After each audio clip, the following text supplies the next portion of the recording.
The Senate and the House have passed differing funding bills for higher education that will invest more than $4 billion over the next biennium. The Senate package offers free college tuition to low and middle income students and provides significantly more than the House in emergency assistance. Senator Omar Fatah, chair of the Higher Education Committee, now joins me. Thank you so much for being here. Thank you for having me. So the DFL press release about this bill talks about a fundamentally new vision that invests in students, thereby increasing accessibility. Before we break this vision down into some of the specifics, what was the impetus for you to focus on the students rather themselves, the students themselves rather than the institutions? Yeah, well, thank you so much. So the first few hearings we had this session in the Senate Higher Education Committee, we heard from college presidents and administrators, we heard from faculty and staff, and we also had a student day. We heard from the students to hear about the challenges they're facing as well as what they expect from us and how can we address their needs. All of them stated that we should put our students front and center and make sure that we're prioritizing their needs. As a state right now, we have a 70% attainment goal statewide, and what we're seeing is that for our white students, we're at about a 68%, we're almost there. But for our black students, it's about 38%, and for our Latino and our indigenous students, we're in the 20s. So there's a real equity issue there that we're trying to address with this tuition-free piece, as well as the student support pieces within this bill. So to break that down just a little bit, the House is offering a 2-year tuition freeze at Minnesota State universities. The Senate is offering free college tuition for people with an adjusted gross income of $80,000 or less. It's estimated that as many as 40,000 people will benefit. So why take the free tuition approach? Yeah, that's a good question. So from what we're hearing from our students and even parents is that cost is a big issue and accessibility is a big issue. And we want to make a promise to Minnesotans, especially our working class families, that if you want to work hard, if you want to pursue a 2 or 4 year degree, and you want to enter our workforce, that we're going to guarantee you a spot in our public institutions, whether you want to pursue a 2-year degree, as I said, or a 4-year degree. Whereas a tuition freeze policy, I don't believe addresses the issue of enrollment or attainments. What we know is that college is expensive right now, and with a tuition freeze, we'd only be capping the price at what it was the previous year. It doesn't do anything in terms of accessibility. So our goal is to make sure that we're opening the doors for more students, and we're addressing the accessibility piece for the declining enrollment issue for our colleges, but also putting our students, like I said, front and center. The Senate position nearly doubles the amount of money that is allocated for emergency assistance for post-secondary students program. It's $7.5 million each year for the next 2 years. What is the intent and how does this emergency assistance help students? Yeah, I'm really excited about this piece of this policy proposal within our bill and the expansion of it. What we've learned is that this is one of the greatest areas of need within our institutions. Minnesota is one of the first states actually to implement this program. And during COVID, we've seen the federal government step up and provide funds to support our students with these emergency grants. But what we're seeing right now is with the funds waning and the federal dollars not being there anymore, we needed to step up as a state. Because what we learned from our students is that they're one incident away, such as a medical incident, for example, from dropping out of school.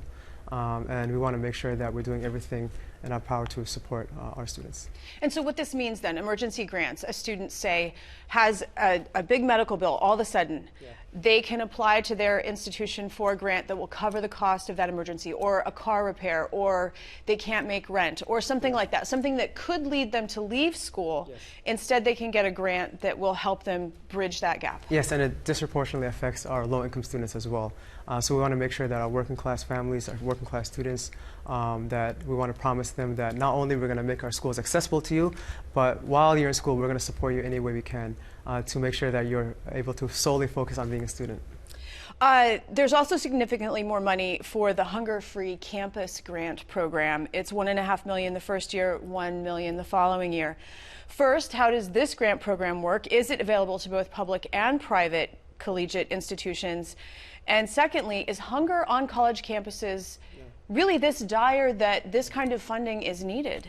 Yeah, and this is another program that I was really excited to support. This is actually led by Senator Eric Putnam, who's a vice chair from St. Cloud of the Higher Education Committee. And we've learned that hunger on campus is a real situation, is a real issue that needs to be addressed. And within this program, there's a competitive grant award that are provided to these institutions. They have to meet a set list of criteria, for example, providing resources for students to apply for SNAP, setting up a food shelf, and then they apply for these awards. Now, currently the way the system is set up, it only applies for our public institutions and only, I believe, a handful of them. But we want to open it up for all of our public colleges as well as our tribal colleges and our private institutions because what we learned is that each month 40% of our students are reporting that they are food insecure. And we know that when a student goes hungry, when they have to skip a meal, that they're not able to fully participate in the classroom or on campus. And we wanted to support them and to make sure that no student goes hungry. Being one of the wealthiest states and the wealthiest nation on earth, I think it's immoral for us to continue down that path. The Senate is also allocating $20 million to the University of Minnesota Medical School that must be used for rural medicine at CentraCare Health System campus in St. Cloud. What is the goal of this $20 million? Yeah, so this is a partnership between the U of M and CentraCare. And what we learned is that rural healthcare is an issue that needs to be addressed. And the goal of this program is to make sure that we're developing a highly trained, highly qualified workforce to address our rural healthcare system needs. What we learned is that our rural residents are more likely to struggle with longer wait times to access care.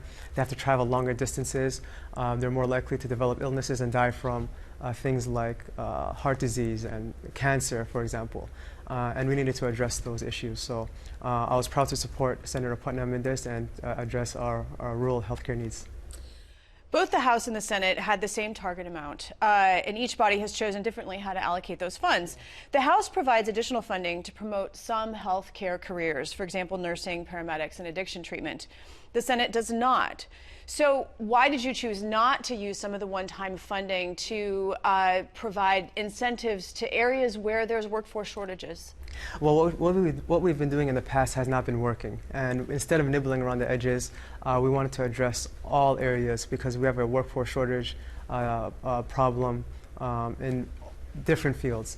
So rather than nibbling around the edges, as I said, we wanted to make sure that we do two things. Number one, we have a workforce development grant where we can have a partnership between these different fields and our institutions and our systems to make sure that our students are trained, but also having the tuition-free piece to make sure that our schools are accessible for all of our students so that they can pursue these different fields that are needed.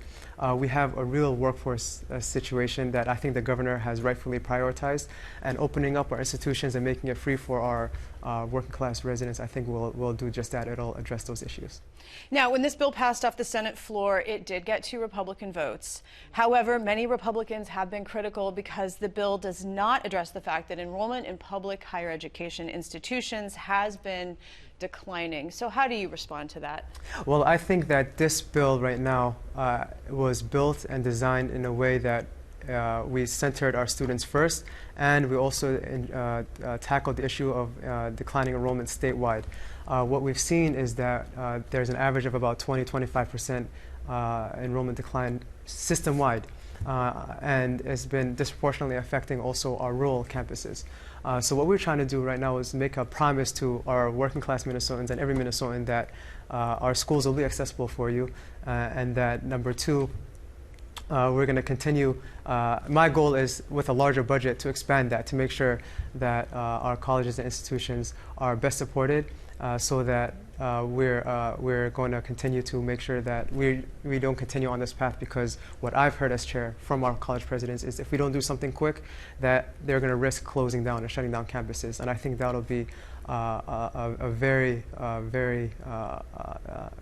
negative impact. They'll have a negative impact statewide. Senator Omar Fatah, I want to thank you so much for joining me. Thank you so much. I appreciate it.